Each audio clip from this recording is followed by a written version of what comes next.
caro Padre Pedro, digníssimo pároco da nossa paróquia, Nossa Senhora do Perpétuo Socorro, Padre Valmir, amados e amadas de Deus.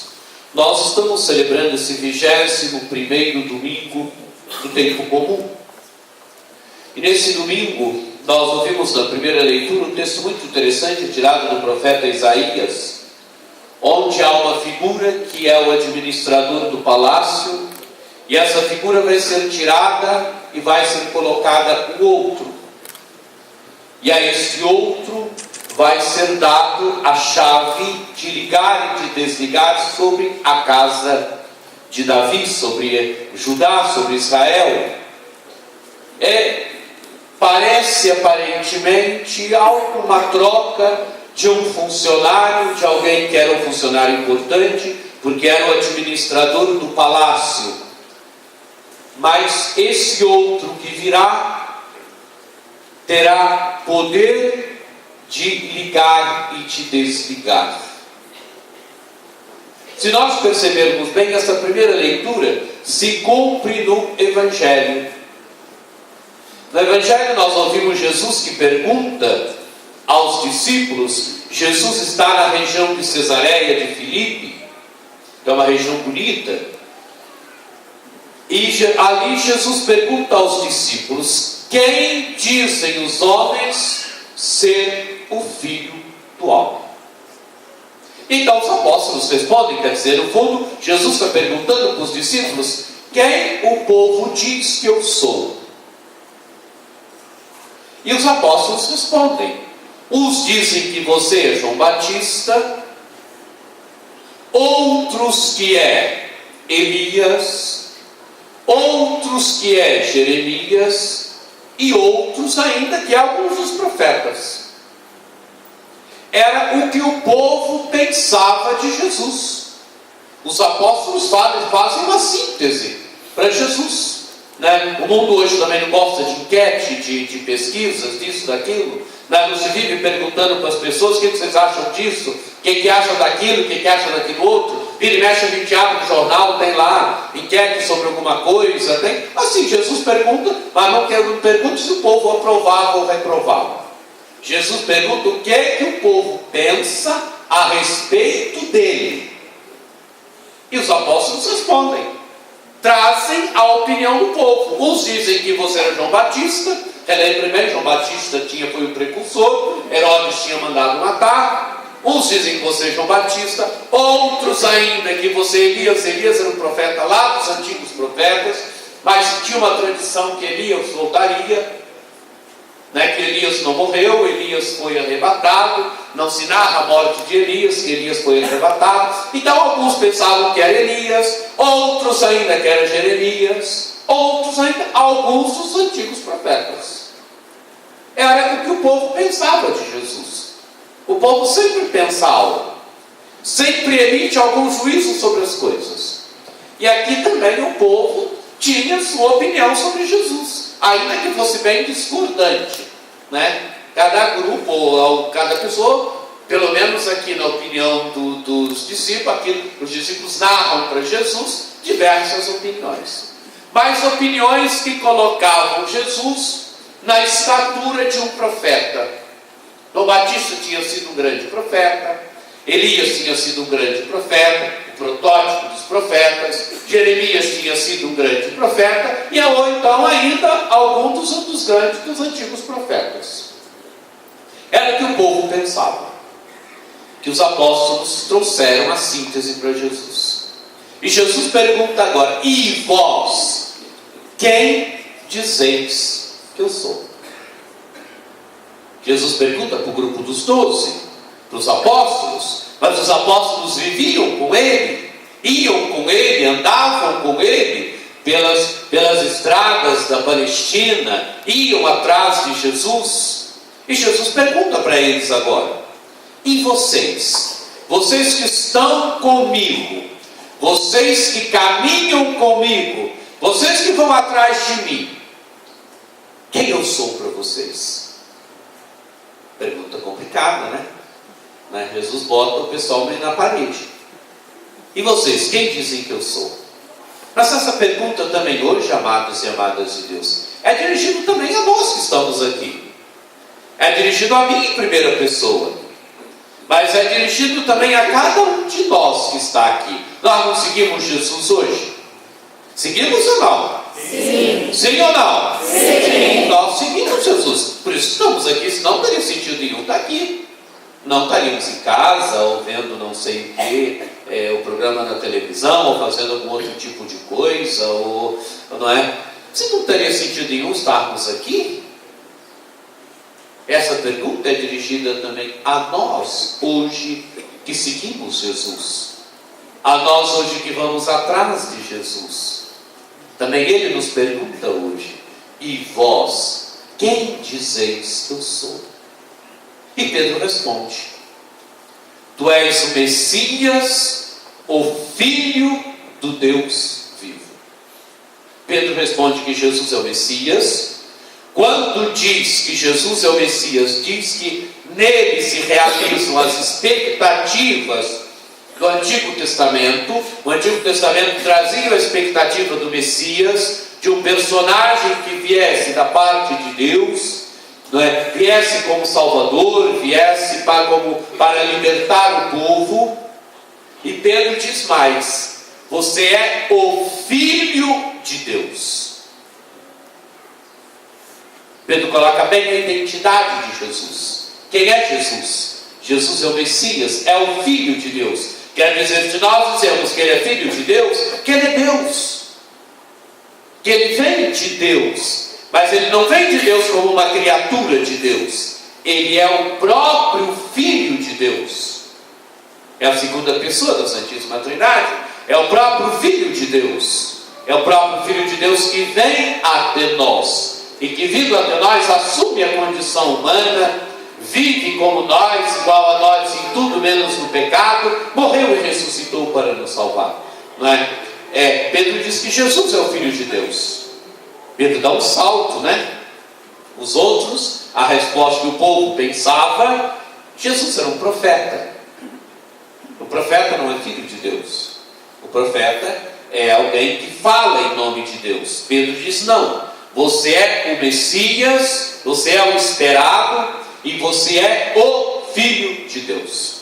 E Jesus também mostra a Simão que aquilo que ele falou não é uma opinião meramente humana. Mostra que aquilo que ele falou provém de Deus.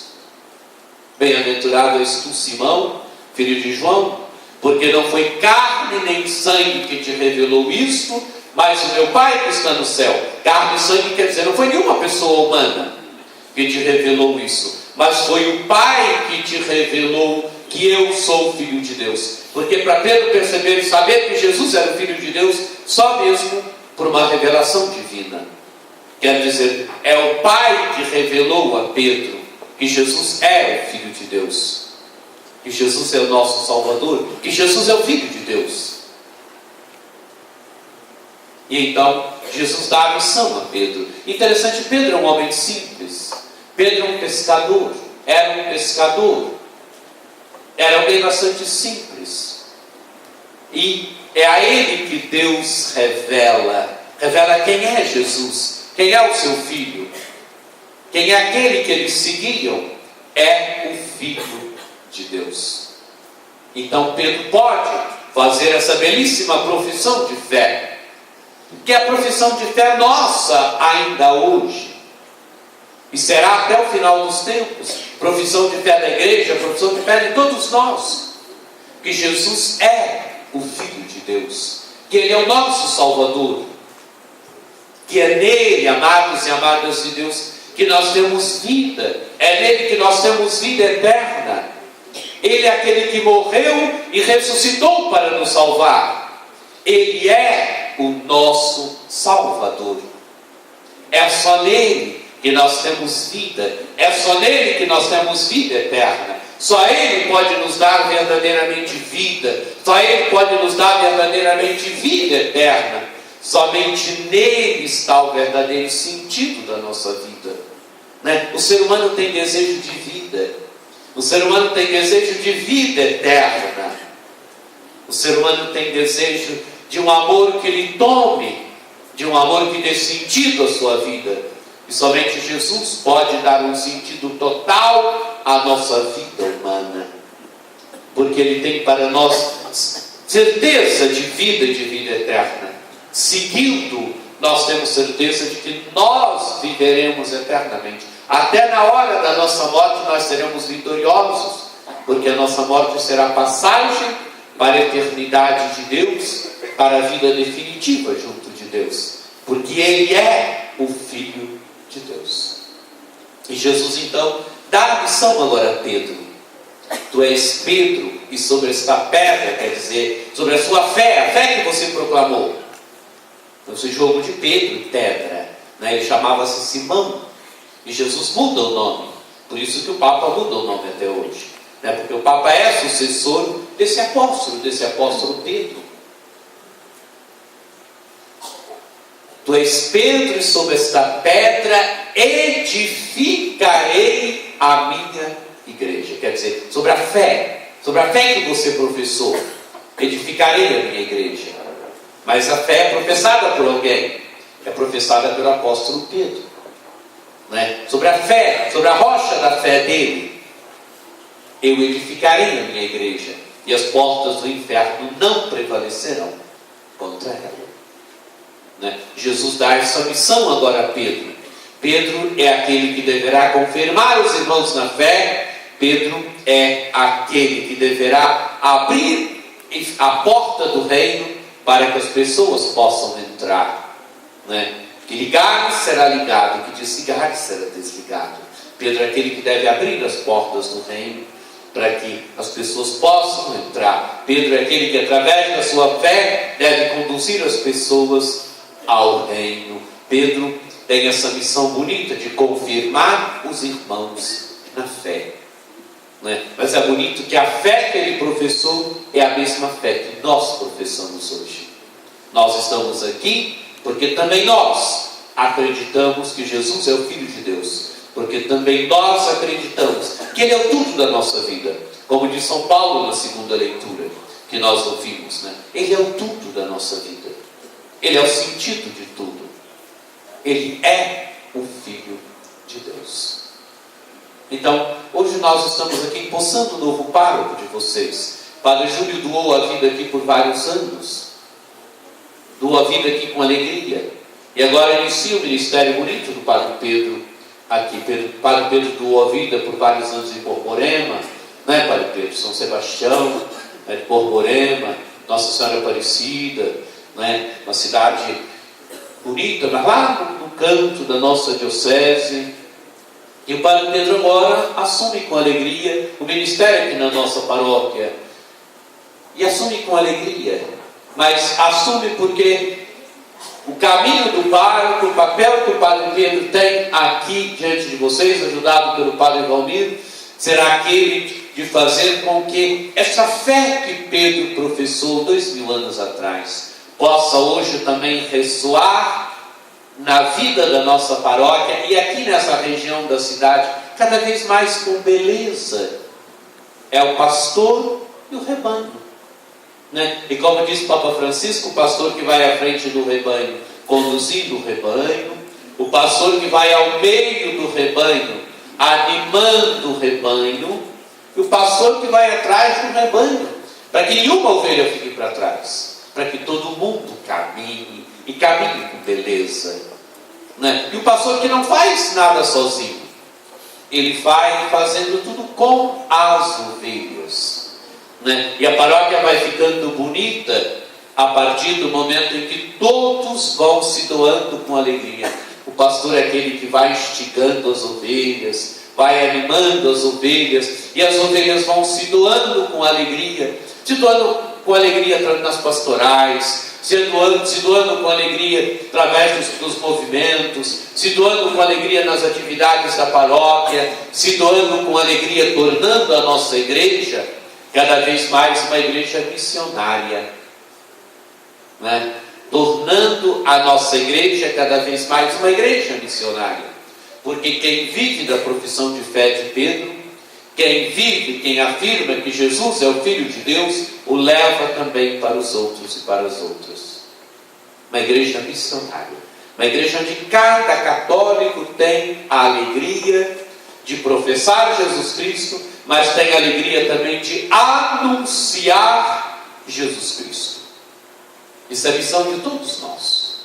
Não é missão só do bispo, não é missão só do pároco, não é? É missão de todos nós. A missão do anúncio de Jesus Cristo hoje. Amados e amadas de Deus, nós vivemos hoje numa sociedade já bastante secularizada.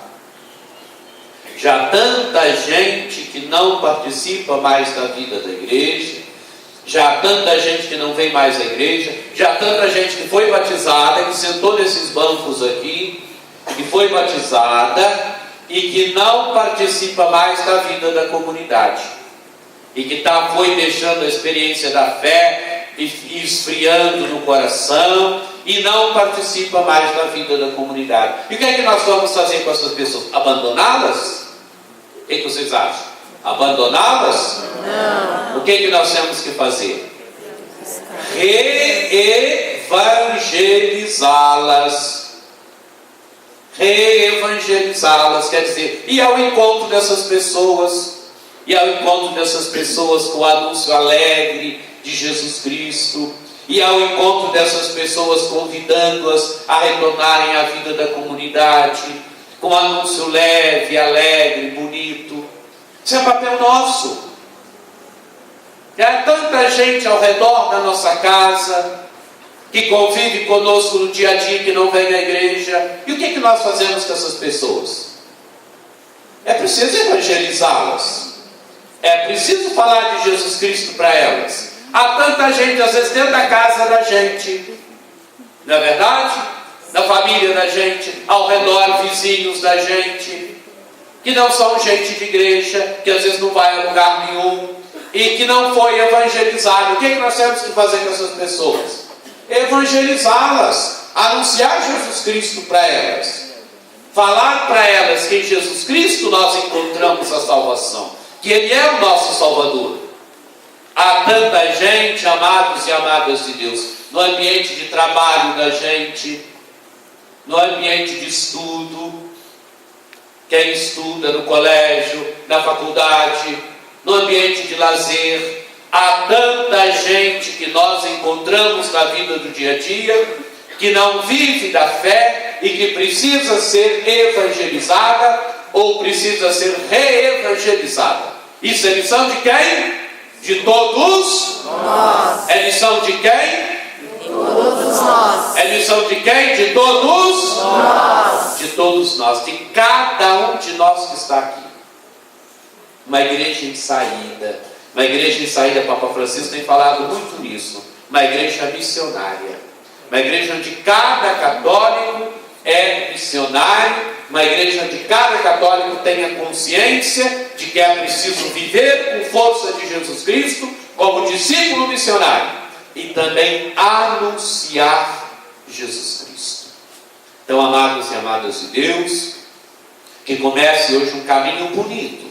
Pastor, ovelhas, ovelhas e pastor, e que aqui a nossa paróquia cresça cada vez mais nesse caminho bonito, que a nossa paróquia de Nossa Senhora do Perpétuo Socorro, que ela possa ser cada vez mais uma paróquia bonita, porque o pároco se doa com alegria e com beleza, porque os fiéis se doam também com alegria e com beleza. Uma igreja que vive bem, uma igreja que por isso evangeliza bem e por isso é uma paróquia em saída. Que a profissão de fé de Pedro, tu és o Messias, o Filho do Deus vivo, possa cada vez mais estar no mais profundo dos nossos corações. Que nós possamos cada vez mais viver como Pedro, professando, tu és o Messias, o Filho do Deus vivo. E tenhamos também essa mesma alegria de levar esta fé para os outros, sabendo que nela nós encontramos a salvação, nós encontramos a realização da nossa vida, e que tantos outros e tantas outras também possam encontrar o sentido e a realização da vida nessa mesma profissão de fé, em Cristo, Filho de Deus, anunciado por nós, proclamado por nós, levada a tantas pessoas que aqui não se encontram, através de nossa boca, através de nossas pernas, através do nosso testemunho. Que o Espírito nos conduza nesse caminho bonito. Amém. Amém.